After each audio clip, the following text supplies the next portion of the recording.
अपने देश के लिए कहीं न कहीं दुश्मनों के गोलियों के शिकार होते आ रहे हैं भाई। उन्हीं नौजवानों में से एक नौजवान जिनका नाम बताया जाता है पन्नालाल यादव जी। यादव परिवार से कहानी लिखल गई बा, गांव तरी से समझ ली। आजमगढ़ के अंदर की बात बताई जाती है। उसी आजमगढ़ के अंदर की बात बताई जाती है। जो ना गांव की कहानी लिखल गई, वो गांव का नाम बतावल जाला मौलिया गांव। मौलिया के रहे वाला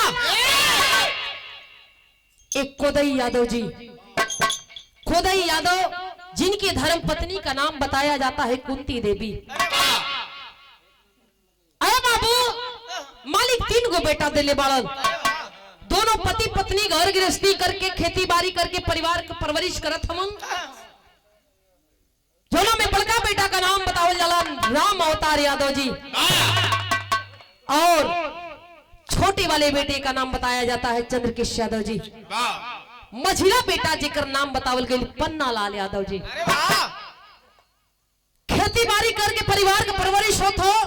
बड़का बेटा का बियाह होना कोदई यादव जी कर दिए। छोट मझिला बेटा जिकर नाम बतावल गई पन्नालाल यादव। पन्नालाल यादव धीरे धीरे इंटर की पढ़ाई को अंजाम दिया है। नौजवान इंटर फाइनल जब किया है, पास किया है, तब माई कुंती कॉलिन की बचवा तोहरो बियाह शादी हो जाई और ए बुढ़िया माई और बाबू के सर का कर्ज उतर जाई। माई के बात सुन के पन्नालाल यादव मुस्कियात हो। उनका नाम माई थी एगो शेर के जन्म दिले बाड़ू। एक शेर को जन्म नहीं है आप, और ऐसे अपना जीवन में ऐसे व्यर्थ नहीं जाने दूंगा। मैं कुछ करूंगा तब जाकर के शादी विवाह के मामले में पड़ूंगा। जब इस बात को माई कुंती सुनी है, कलीन बचवा तुहार इशारा हम नहीं समझ पाओ तरी। पढ़ल लिखल बड़ा लोगन हमार गंवार है, पुरनिया आदमी हमें सीधे सीधे बतावा। कल ने माई सुना बियाह गौना कह के हम ये उलझन में नहीं पड़ो। कुछ करल चाहत नहीं जिंदगी में अपना बचवा करे के धीरे धीरे करत रही है जिंदगी। तेरे पढ़त रही, अरे बाल बच्चा आ जाए तो ना करबो। कल ने माई देखा हमार सीधे सीधे एक के उद्देश्य बा, अपने देश के लिए कुछ करेंगे हम, तब जाकर के घर और परिवार और दुनिया बसाएंगे। ये बात के माई कुंती सुनले बड़ी समझा तरी बुढ़िया मतारी कलीन बचवा पढ़ाई लिखाई ढेर सारी डिग्री सारी चाहिए, उसके बाद ढेर सारा रुपया चाहिए, तब जाके कहीं दूसरे छोबा।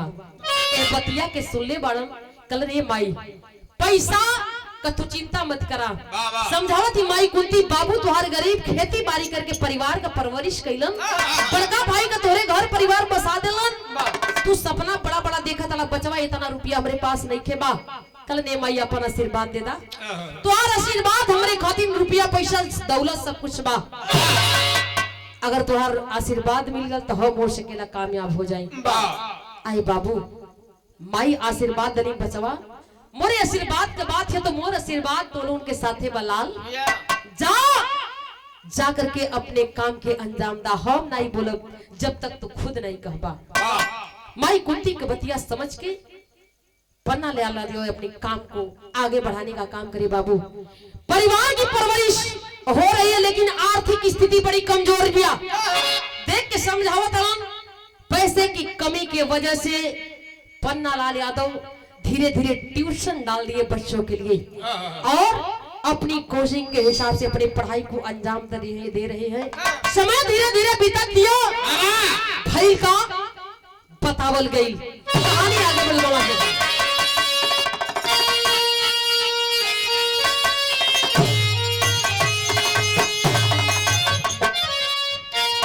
गीत गलाई हो कैसन गीत हो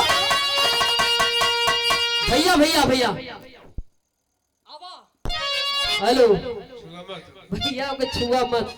हाँ छोला पर खिसियाला।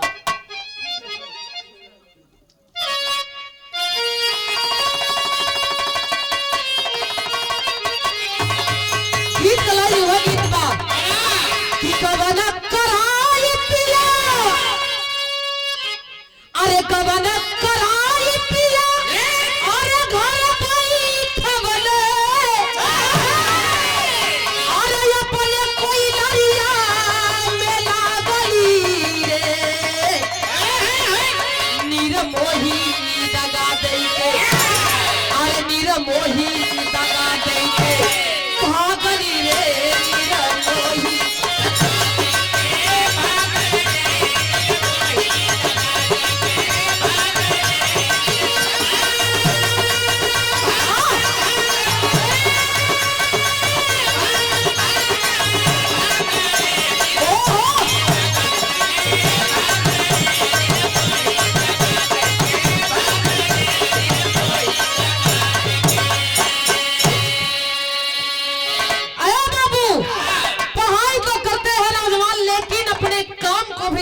है।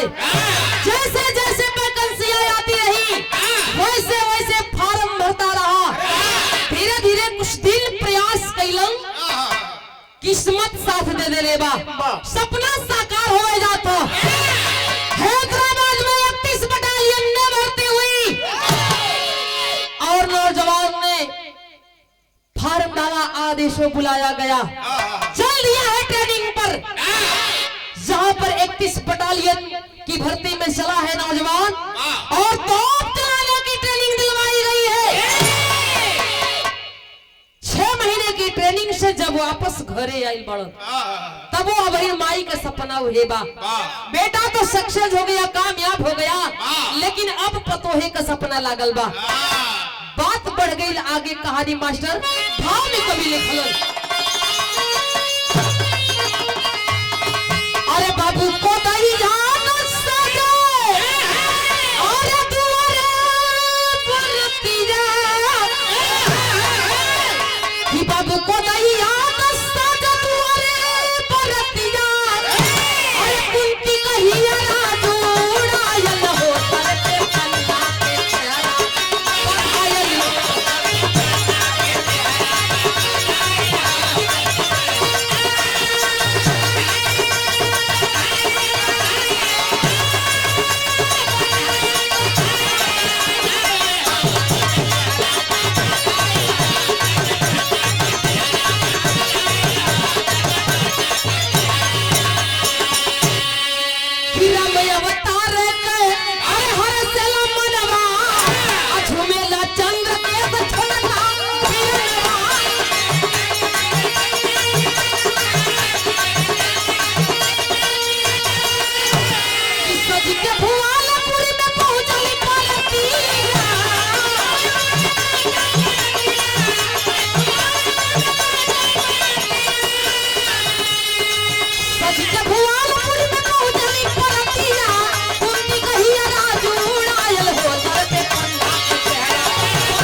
बड़े भैया ब्रिजेश मास्टर जी, आप जी की ओर से 21 रुपए का पुरस्कार, बहुत बहुत प्रणाम है, आशीर्वाद के चाहत है।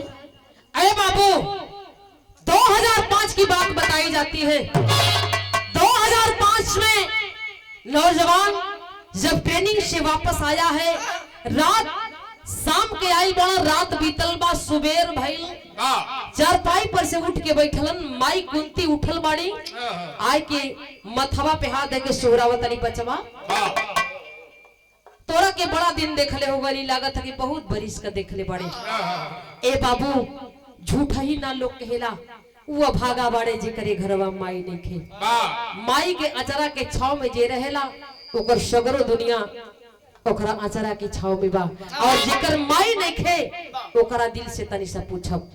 माई आके बथवा पे हाथ धे के पूछा, तनी बचवा ढेर दिन हो गए तोरा से बातचीत कैले, भैया कम हो गई तैसे देख ले बोके, बड़ा दिन हो गए तोरा से बात कैले और मन करता कि अपने यही हाथे से तोहरा के कुछ बना के खिया दे ला। माई कुंती के बतिया सुन के पन्ना लाल यादव चरपैया पर से उठ के बैठ गईलन। माई के अपने निहारत होन कलम, माई बहुत दिन हो गल तोरा के देखले, बहुत दिन हो गल तोरा हाथे के कुछ खैले, कुछ नहीं चाहिए, खाली अपने हाथवा से एक लोटा पानी पिया दा। माई कुंती लोटवा का पनिया लेके आयल बाड़ी, पन्ना लाल यादव के दिल्ली करी बचवा पी लो। खाना पीना बना था, समय धीरे धीरे बीततिया, माई खटियावा का चरपैया पकड़ के बैठ गईली, कलिन बेटा कुछ कहे के मन करता। पन्ना लाल यादव मुस्कियात होन कन, माई तू जवन कहल चाहता रू हम समझतड़ी, तू यह कहल चाहता रू ना कि बचवा नौकरी चाकरी भी हो गई, अब तोरा के पतों का जरूरत है, हम बुझतनी। कलिन हाँ बेटा, दुनिया के समय से और दुनिया के देख के कहीं अगर कोनो लड़की से बातचीत हुई तो बता दा, ओकरा से हम जाके बात कर ले।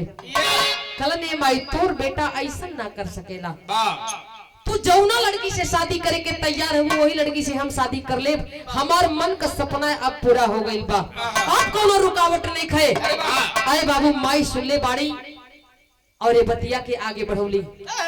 वही गांव से हट के मौलिया गांव से हट करके कुछ दूर पर एक गांव बतावल जाला, भुवालपुर के गांव। भुवालपुर के रहे वाली एक नीरा नाम की लड़की से शादी तय हुई।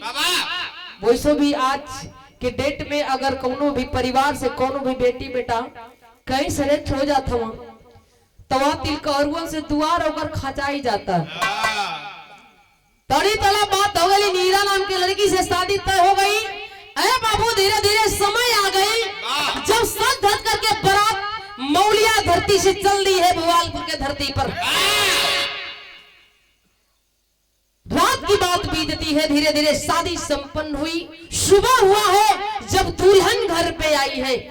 अगल बगल अरियात करियात नात हित के लोगन के एकदम माहौल है बदल गई। दुल्हन आई हो, खुशियां चार चार लगल हो। माई कुंती बड़ी खुश बड़ी कि जैसन बेटा वैसन पतो, मन का सपना पूर्ण हो गल। पतो के देख के ढेर सारा आशीर्वाद दुलार प्यार देता नहीं, बेटा के देख के बड़ी खुशी। कहानी आगे बढ़ल मास्टर साहब, ठीक लगल है।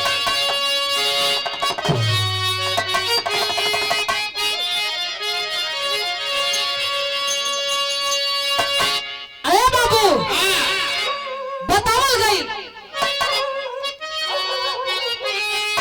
गीत का लाइन हो, कौन गीत हो? अरे गोरखपुर सहारिया में अरे पीके लाज चल खवा देवर मोर जो हो गिरे भाई।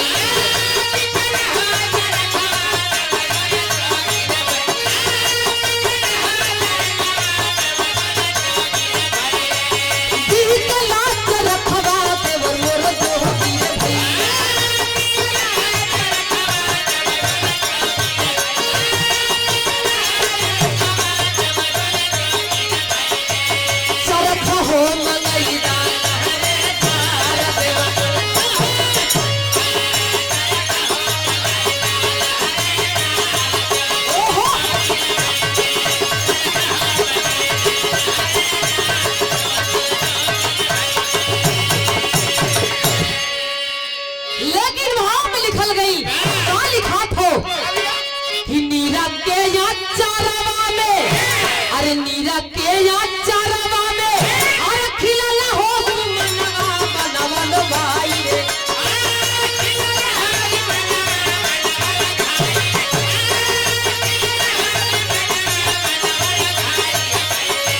खिलला हो मनवा मनवल भाई।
ये विश्वान के धरती से हमारे बड़े भैया हरिनाथ यादव जी पुनः 51 रुपए का पुरस्कार, बहुत बहुत प्रणाम है, आशीर्वाद के चाहत है। अरे बाबू समय धीरे धीरे बीतत यो, कुछ दिन बीतल हो, नीरा गर्भ से रह गई।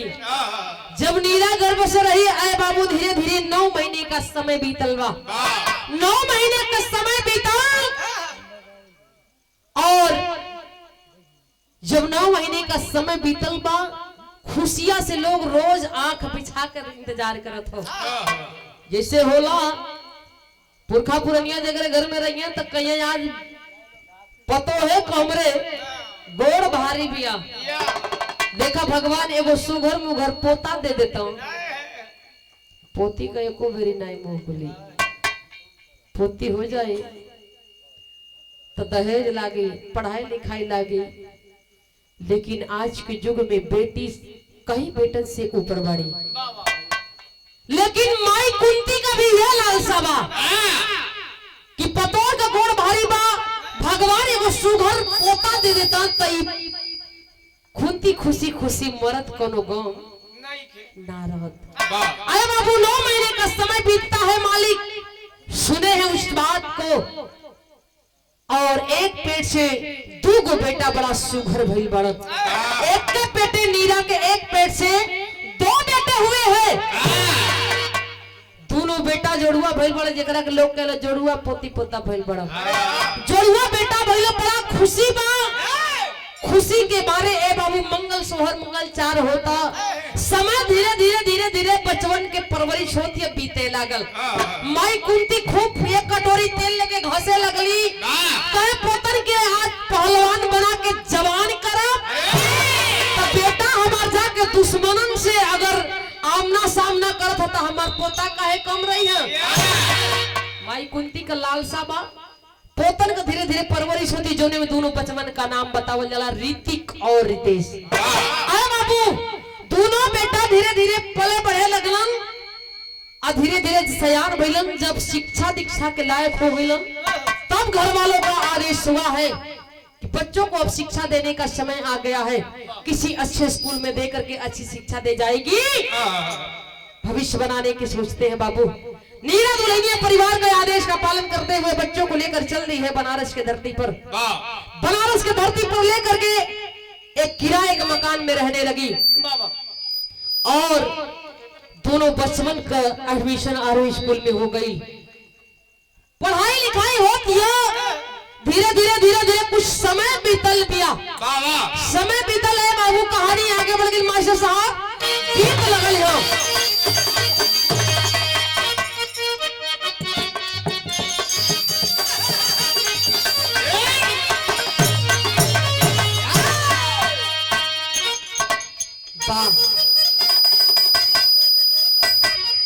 काहे चिचियाते हो दिए?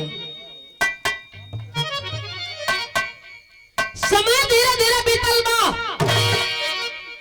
और नीरा दुल्हनिया बनारस में बा। वही बीच में 1.5 महीने की छुट्टी से पन्ना लाल यादव अपने परिवार में आए हुए हैं साहब। धीरे धीरे 1 महीने की समय बीतता है। 1 महीने की छुट्टी खत्म कर हो गई। रात की बात बताई जाती है, 12 बजे रात की बात बताई जाती है। कहानी आगे बढ़, गीत लगा हो।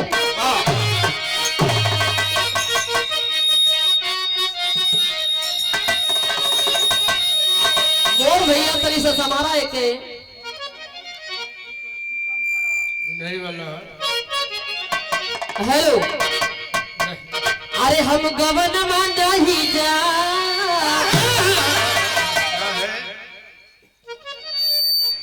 दिक्कत है कोनो लड़की गौला गैला से मना करती है।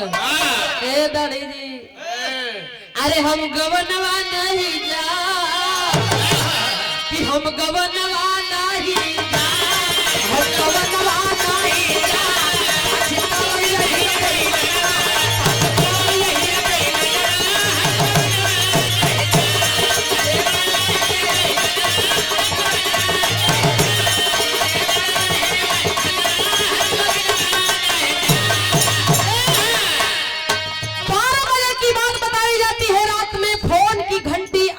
बजी है। एक तरफ नौजवान सोया है, एक तरफ पत्नी सोई है, बीच में दोनों बेटे सोए हैं।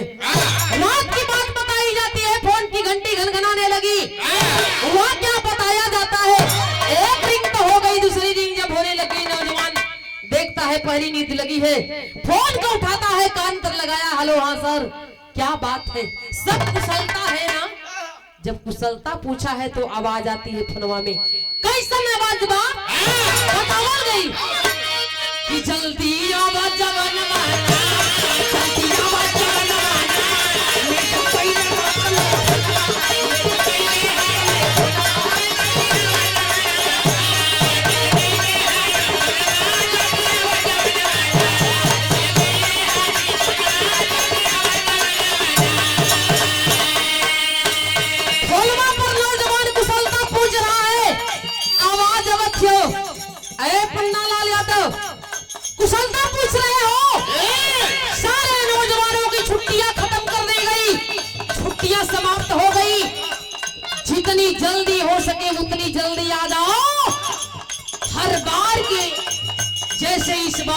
दुश्मनों ने अचानक हमला शुरू कर दिया। अरे बाबू उठ करके नौजवान तमतमा करके पेट से नीचे उतर गया। फिर पूछा साहब हमें टाइम बता दीजिए। टाइम जब पूछते हैं तब यहाँ ललकार करके बुलावा होता है। कहते हैं क्या कि दुश्मन बारी बारी ललकारे।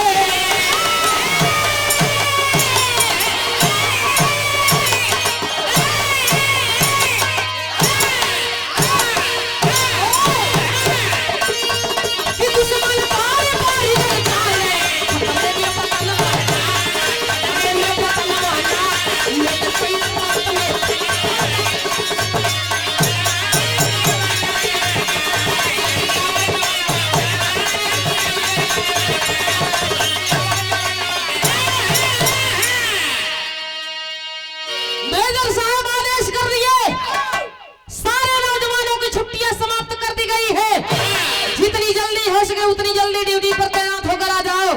आदेश के मुताबिक बाबू नौजवान पूछता है 21 रुपए का पुरस्कार मास्टर साहब आप जी की ओर से। बहुत बहुत प्रणाम है भाई को, सबको एक सुर में प्रणाम है, चाचा दादा भैया बाबू के।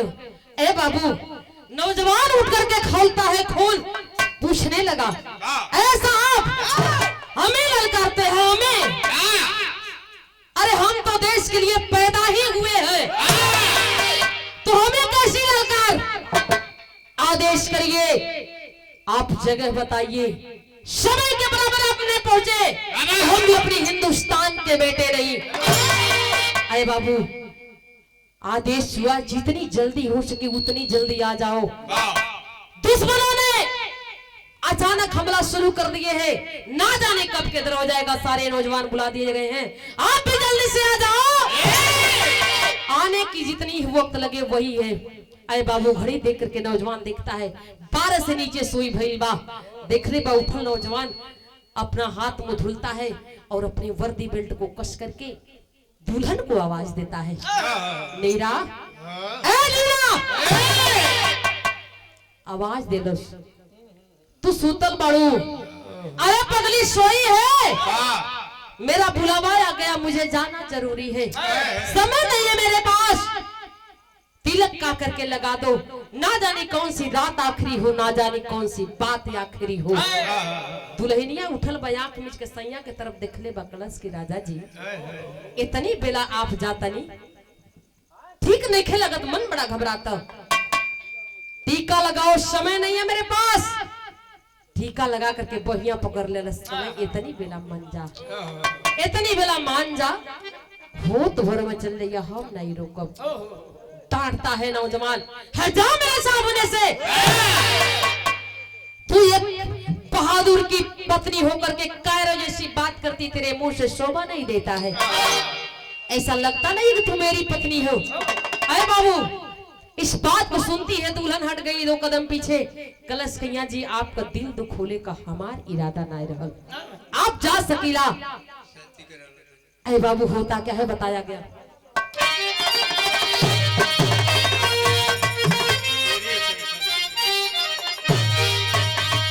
तेरे के भाव में कभी लिखलन,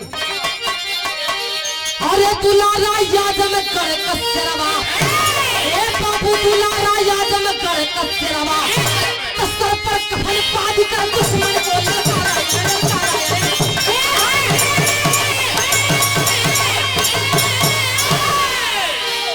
सर पर कफन बांध कर दुश्मन को ललकारा, दुलारा याद में कर कसरवा। चला है नौजवान अपने कर्म को अंजाम देने के लिए। तो हुआ क्या, गीत का लाइन हो,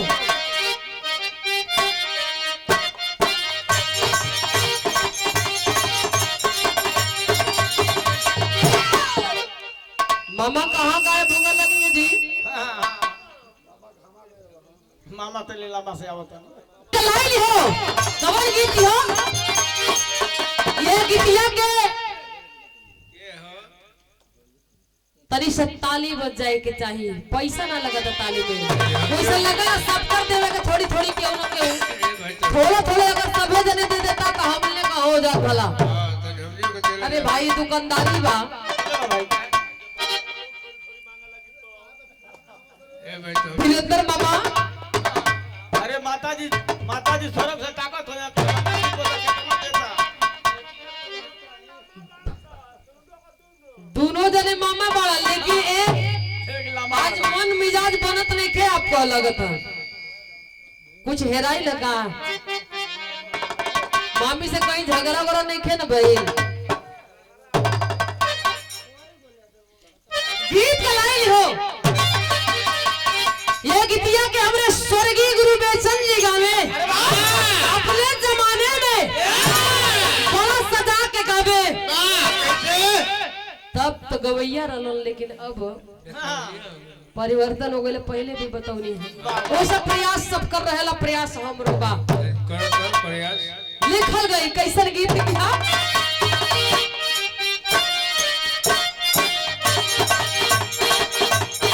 ये गावे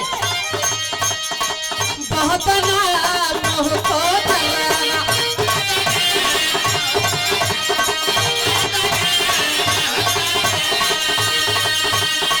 बहुत नाम हो चलना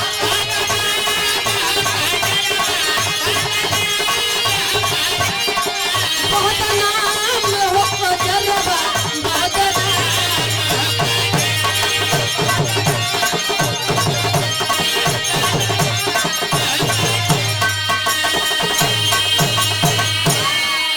लेकिन नौजवान चला उस समय की बात लिखी जाती है क्या कि सज के जाल हो जावना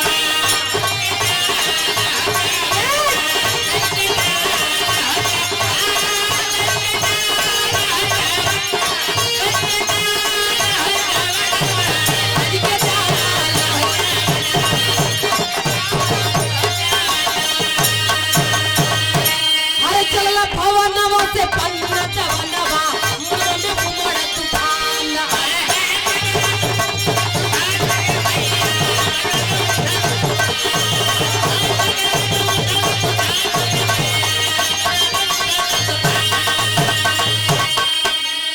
चल भवनवा से पन्ना जवनवा मनवा में घुमड़ तूफान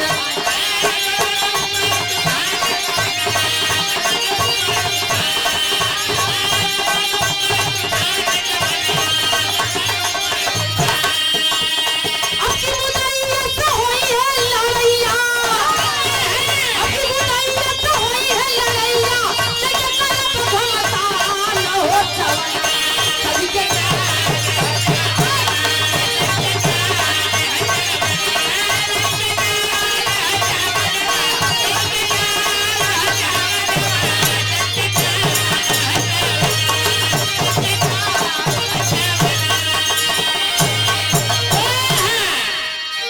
ए साहब 2014 की बात बताई जाती है 2014 में 5 दिसंबर की बात बताई गई चला है नौजवान गोरी सेक्टर में बंकर की रखवाली चल रही थी नौजवानों ने चारों तरफ से पहरा लगाए थे लेकिन दुश्मनों ने अपनी आंख को बिछा करके बैठे हैं हर बार के प्रति उस बार भी अपने हमलों को कायम रखने के लिए अपनी जीत को आने के लिए बाबू जीत पर विजय पाने के लिए अपने देश पर नजर गड़ाए बैठे हैं लेकिन हुआ क्या पहुंचते हैं जब उस स्थान पर पहुंचा है नौजवान 5 नौजवानों की टीम को लगा करके ड्यूटी पर तैनात कर दिया गया और 4 साथी एक अपने नौजवान पन्ना लाल यादव 5 साथियों को लेकर के 4 साथियों को लेकर 5वां नंबर अपनी ड्यूटी को अंजाम देने के लिए तैयार हो गया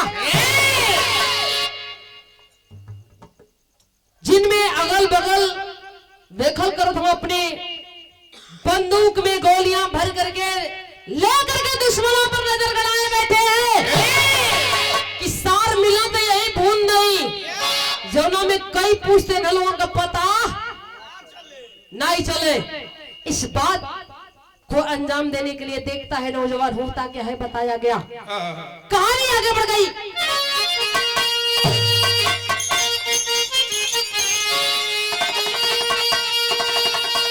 बाकी के नौजवान जिनकी ड्यूटियां पहले से थी अरे बाबू ड्यूटी कई दिन से देते हैं कैंप में सोए हुए 40 नौजवान थे जिनकी अगल बगल पहरे बिछाए थे अपने देश के सिपाहियों ने। और एक आतंकवादी आता है, धीरे से तार को काट करके कैंप में घुस गया।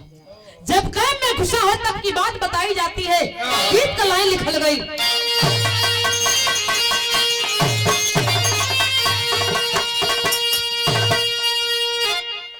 कैसन गीत है मालिक?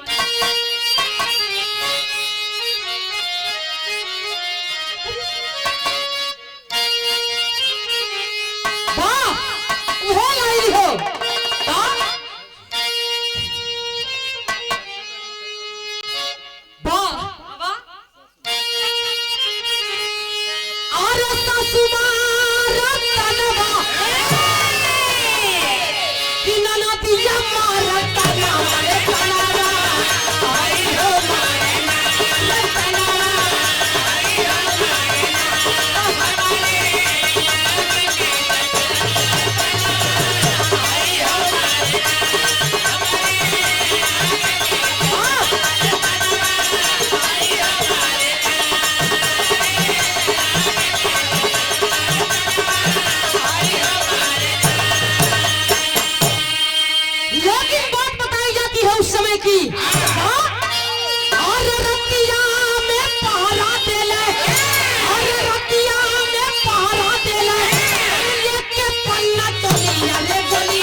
दोनों मोरी से टहले गोली माँ चली तबाही।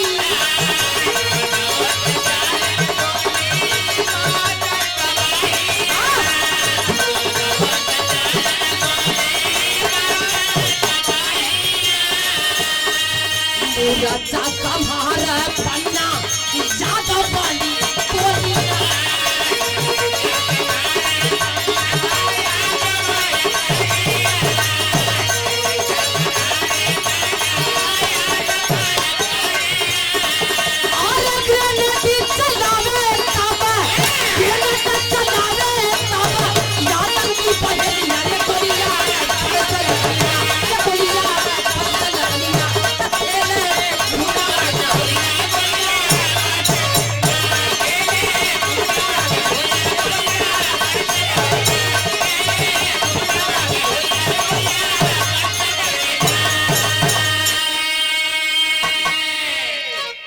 साहब, कैंप में 40 जवान सोए हुए हैं। तार को काट करके एक आतंकवादी धीरे से घुस गया कैंप में। जब कैंपवा में घुस गए ए बाबू, तब खतरा मंडराए लगल। देखता है 40 जवान सोए हुए हैं। मौके का फायदा अगर उठा लेते हैं तो बात के अनुसार हमें ढेर सारा इनाम दिया जाएगा। बाबू इस बात को देखते हुए देखता है, जैसे ही उठा करके अपनी बंदूक भरी गोलियों से उठाता है, उठा करके निशाने पर लेता है, तब तक अपने देश के नौजवानों ने देख लिए, पकड़ करके लगौले हुए अपने गोली का निशाना कनसार। मन यही रलायन इनाई बुझ पौली हो। जब उतारे हैं मौत के घाट, तब तक और आतंकवादी अपने नजर बैठे हैं। देखते हैं कि हमारे एक दोस्त को पकड़ लिए सब, और पकड़ लिए जब हिंदुस्तानी सिपाही तो छोड़ेंगे नहीं, कुशल नहीं है।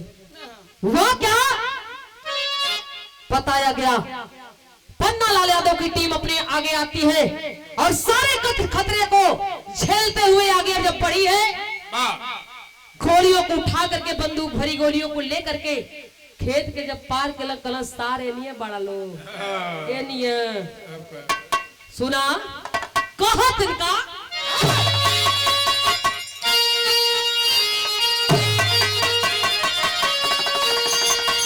दोनों ओर से गोलियां तर तर तर तर तर तर तर तर चलने लग गई। गोलियों की बरसात दोनों ओर से होने लग गई। अरे बाबू जब गोलियों से दोनों ओर से गोली चलत है सन सन सन सन, तब इधर पन्ना लाल यादव की सिपाही जो है साथी आगे है अपने कर्म को अंजाम देने के लिए। हुआ क्या बताया गया। क्या भैया?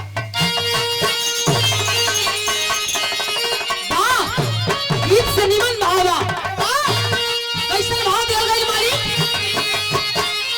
आर्य फूलवा में पन्ना, ए बाबू फूलवा में पन्ना, आर्य रंगायल ये बाबू, लगली गोलिया भइले घायल ये बाबू।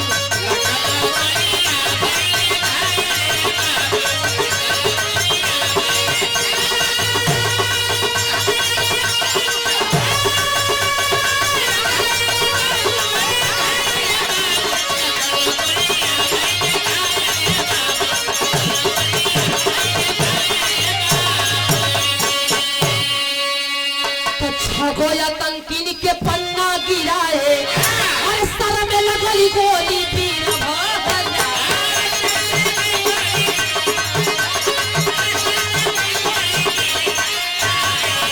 और खिलो सुमन मुरझाए ये बाबू ने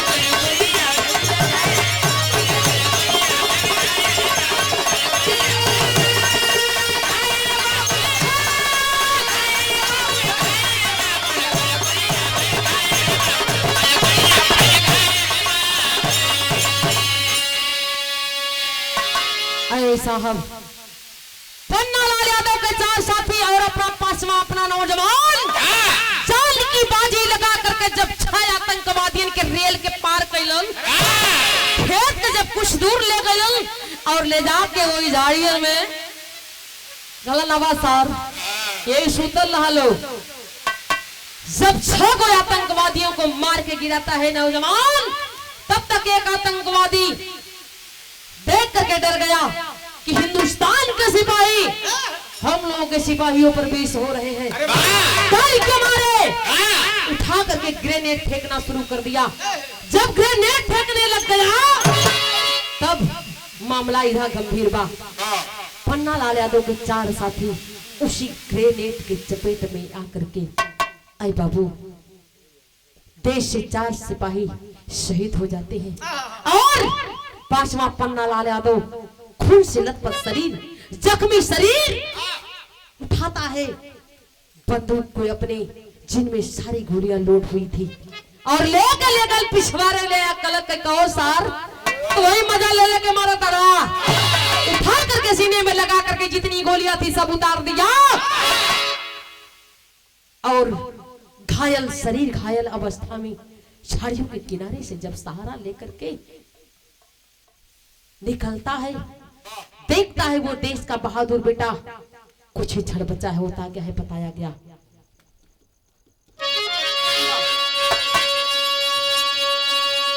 इस बात को देखते हैं एक आतंकवादी पीछे से आता है, अपनी बंदूक को उठाता है और उठा करके एक गोली निशाना लगाता है। पाछे से जो सनसनात गोली आई है सर के पार कर गई।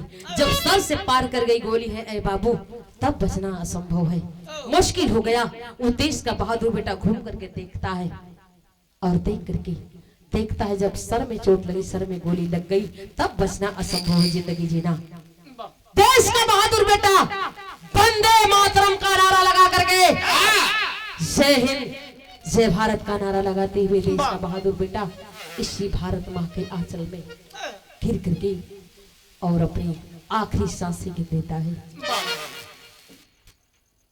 तब शुबीर भाई देश का वो बहादुर सिपाही अपने प्राणों की बलि दे दिया, दुश्मनों के गोलियों का शिकार हो गया। इस बात से अपने हिंदुस्तान में सदमा का मातम तो फैला ही है साहब। शुबीर भइल बा घरे फोन आई, मौलिया गांव में फोन आई ले बात कर कि आज देश का बहादुर बेटा इस दुनिया के लिए अलविदा कह गया। वह क्या बताया गया, कहानी आगे बढ़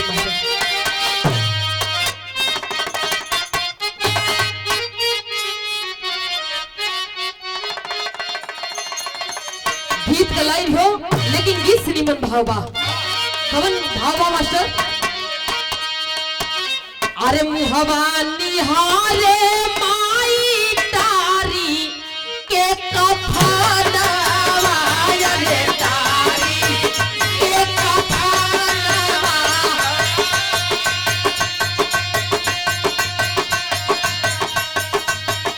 मुहवा निहारे माई तारी के कफनवा रे तारी के कफनवा हो बाबू गिरी गईले कई सिघार लयरा किया हो रमरे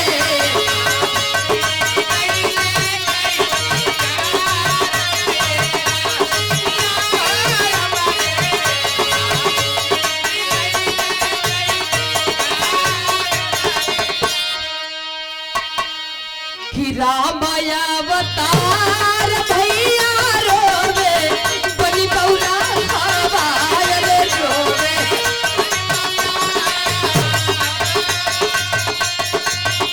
रामाया अवतार भैया रोवे बलि बौरा हवाय रे रोवे बलि बौरा हवा हो चंद्र के सरोवे यासु धार मोरा किया हो रमरे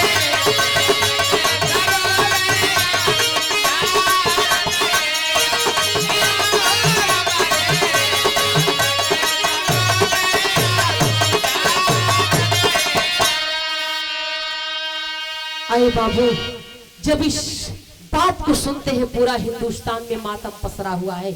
गांव मौलिया में जब ये खबर परिवार में गई, माई कुंती दुआरिया पर बैठल बाड़ी बेटा के जाने के बाद माई के बर्दाश्त ना भई, बेटा गई बा देश के खातिर मन बड़ा विचलित होता, तू जल्दी से पूतन के लेके हमारे साथ ही आजा घरे। बात को सुन करके नीरा दुल्हनिया बच्चों को छुट्टियां लेकर के चली आई है घर पर। उस समय बर्तन धोवत आंगन में बैठ के दुल्हन और दुआरिया पर माई कुंती बैठल बाड़ी, बर्तन माजत है दुल्हनिया। बेटा की खबर आती है, जब वहां से खबर आई है फोन का घंटी घनघनाती हो, घंटिया एक बार बजल हो, उठा के माई हेलो के बोलता ए बचवा आवाज नहीं आवत, कहां से बोलता नहीं। माई कुंती कौन सुनाती, दोबारा फोन काट के करा ना, नहीं सुना था। दोबारा फोन आया है, नहीं समझ में होता तनी देखतू न हो, बेटा गइल बा कब से काजने वही फोनवा करत होके। मन बड़ा घबराता, तनी हमार बात करा दादा। माई के दिल के ये इशारा हो गइल बा बाबू। दुल्हन बर्तन धो कर आई है, जब इस बात को सुनती है, फोन की आवाज सुनती है दुल्हन कि मेरा पति मेरा सुहाग देश के लिए कुर्बान हो गया। अरे बाप रे बाप, ये पतिया के लेके करेजवा पकड़ के बैठ गई। माई कुंती देखा तनी पतो का हालात का भइल का भइल। फोनवा उठा के माई कुंती सुनत तनी, जब बेटा की मौत की खबर वो मां सुनती है, अरे बाबू जिगर के बेहोश होकर बाड़ी। नीरा दुल्हनिया सैया के पहुंचल बा उस समय, और उस सैया के पार्थिव शरीर पर अपने गिर के लसिया पे चुड़िया तोड़ दिया। एगो बात कह दिया, का खलस वाह अबा कि लसिया पर गिर के रोवे नीरा दुलही नीरा जरा नीरा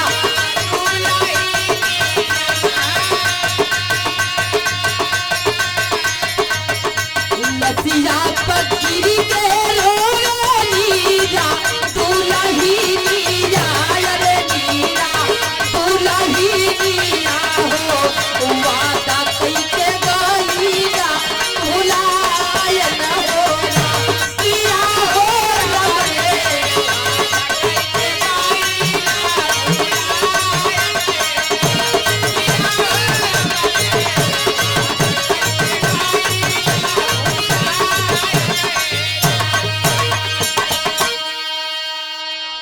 अरे साहब दुल्हन गई है, जब उस पति के नीरा दुल्हनिया के पति के उस पार्थिव शरीर को बड़े सम्मान के साथ झंडे तिरंगे में लपेट करके जब वो पार्थिव शरीर गांव मौलिया में पहुंचल, संडे का दिन बतावल गई। अरे बाबू देख रहे बड़ी सैया का जनाजा आ गई।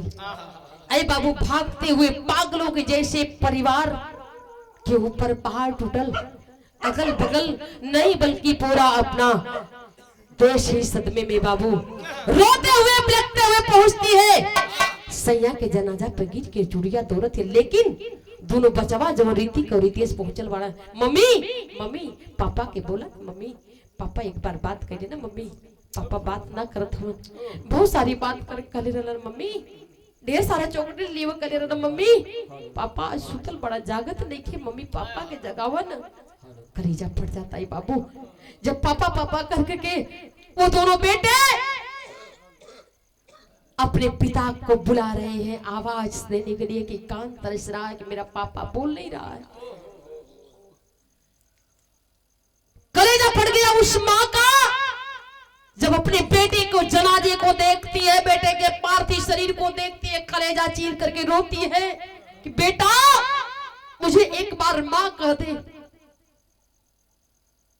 दुख तो तब होता है बाबू जब एक पिता के सामने किसी जवान बेटे के जनाजे को, किसी जवान बेटे के, चाहे वो देश के लिए कुर्बान हो या दुश्मनों के लिए कुर्बान हो या अपने किसी जरिए से, तकलीफ तो तब होती है जब एक बेटे की लाश सामने सुलाई होती है और बाप कुछ नहीं कर पाता है। रो रहे हैं दोनों भाई, भैया एक बार भाई करके बुलाता भैया, लेकिन नहीं बाबू हुआ क्या बताया गया। शहादत की खबर को सुन करके, शहादत की खबर को सुन करके परिवहन मंत्री दुर्गा प्रसाद यादव जी, जो एक बार नहीं, दो बार नहीं, तीन बार नहीं, बल्कि 9वीं बार समाजवादी पार्टी के इस बार 9वीं बार विधायक हुए हैं सदर विधानसभा से, इस खबर को सुनते हैं दरवाजे पर पहुंचते हैं तमाम साथियों को लेकर के। शहादत की खबर को सुन करके मंत्री दुर्गा प्रसाद यादव जी, जिला अध्यक्ष हवलदार यादव जी, साथ ही साथ धीरेश चंद्र दुबे जी उस मौके पर पहुंचते हैं। पहुंच करके परिवार को धीरज बधा रहे। हुआ क्या बताया गया।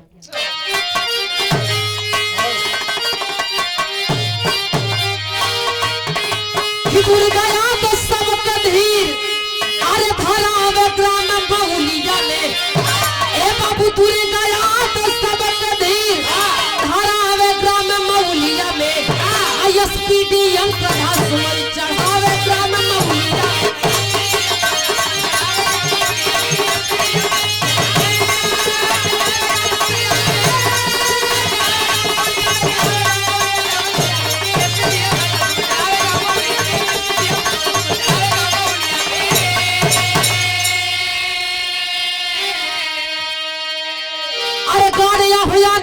स्वागत कैले वीर जवनवा हो, युगो युगो तक कायम रही अब पन्ना का बलिदानवा हो। नर नारी सब झर झर नीर बहावा ग्राम मौलिया में, एसपीडीएम का सुमन चढ़ावे ग्राम मौलिया में। वाह, आई बाबू तमाम घर परिवार नाथ हित के लोग, अपने देश के जितने परिजन शुभचिंतक थे, उस पन्ना लाल के पार्थिव शरीर को बड़े सम्मान के साथ लेकर के चलते हैं। हुआ क्या, आल्हा के भाव में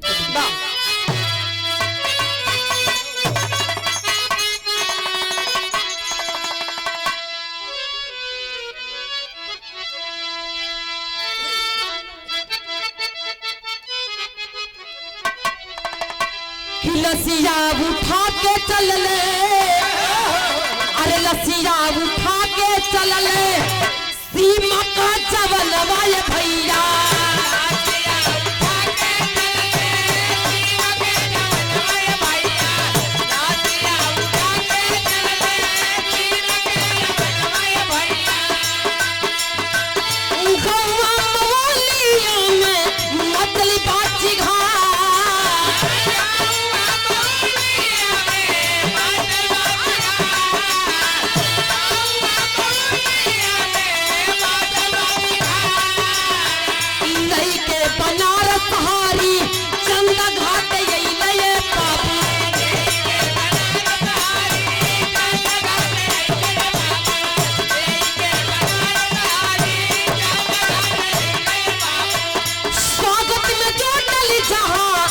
यूपी सरकार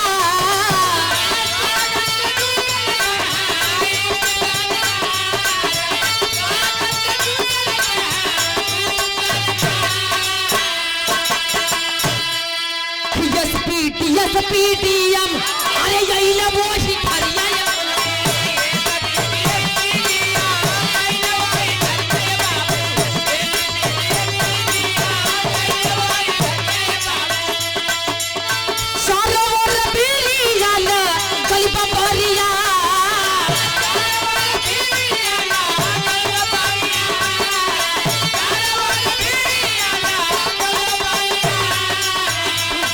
सलामी हमरे देश का जवानवा ये भैया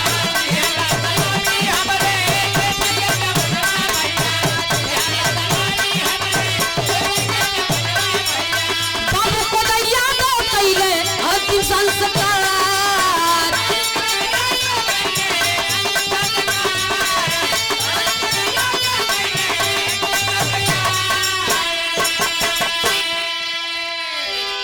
ऐ साहब लेकर के चलते हैं बनारस के धरती पर हरिश्चंद्र घाट पर उस देश के बहादुर बेटे को आखिरी विदाई देने के लिए बड़े सम्मान के साथ उस देश के बहादुर बेटे को आखिरी विदाई दिए। और मैं ये नहीं कहती, मेरे कहने का सिद्धांत कि हिंदुस्तान के यदि किसी कोने से कोई भी परिवार से किसी समाज से अगर बेटा कोई हो या बेटी या बेटा चल करके अपने देश के लिए अगर कोई काम करते हैं कोई कर्म करते हैं तो उसके माथे पर यह नहीं लिखा होता है कि वो यादव का बेटा या किसी पासी का बेटा या किसी ब्राह्मण का बेटा है, यह नहीं लिखा होता है साहब। सीधा सीधा बात आती है, वो अपने देश के बेटे के नाम से जाना जाता है। अरे वाह! तो सलाम है ऐसे बेटों को, ऐसे बहादुरों को। देश के लोग दुनिया लोग परेशान रहबा, एगो देश का जवान दूसरा देश का किसान। अरे वाह!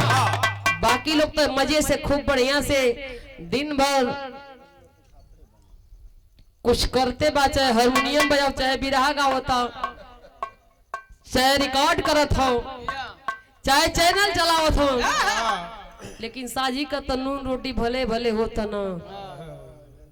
धन्य ऐसे देश के बहादुर। खड़ी में लिखल गई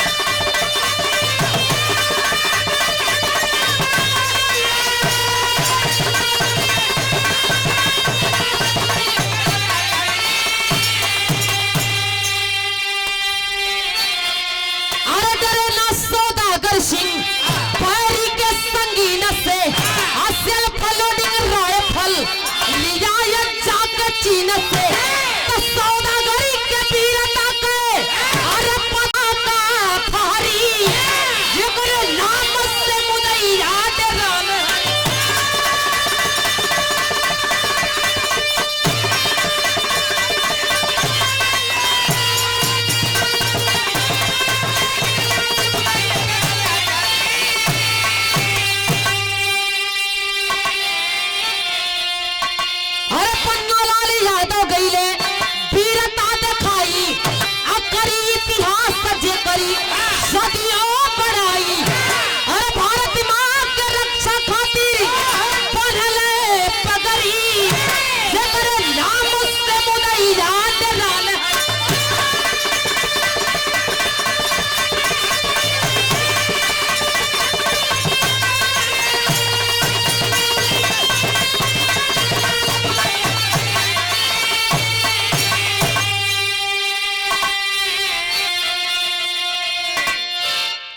ऐसे ऐसे ना जाने कितने देश के बहादुर बेटे अपने प्राणों की आहुति दे करके, अपने जानों की बाजी लगा करके, खून के एक एक कतरे को दे करके अपने देश को योगदान दिए हैं।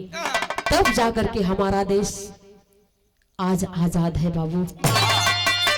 इतिहास का तमाम पन्ना भरा पड़ा है, तमाम बहादुरों का नाम दर्ज है। उसी इतिहास के पन्ने में एक लाइन पन्ना लाल यादव का भी नाम दर्ज है। ऐसे ऐसे वीर जवानों को सलाम करती हूँ। बिरहा का आखिरी लाइन,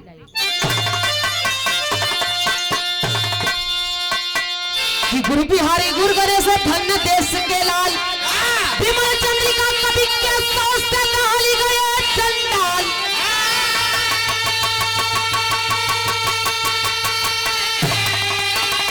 अरे दुलारा यादव कल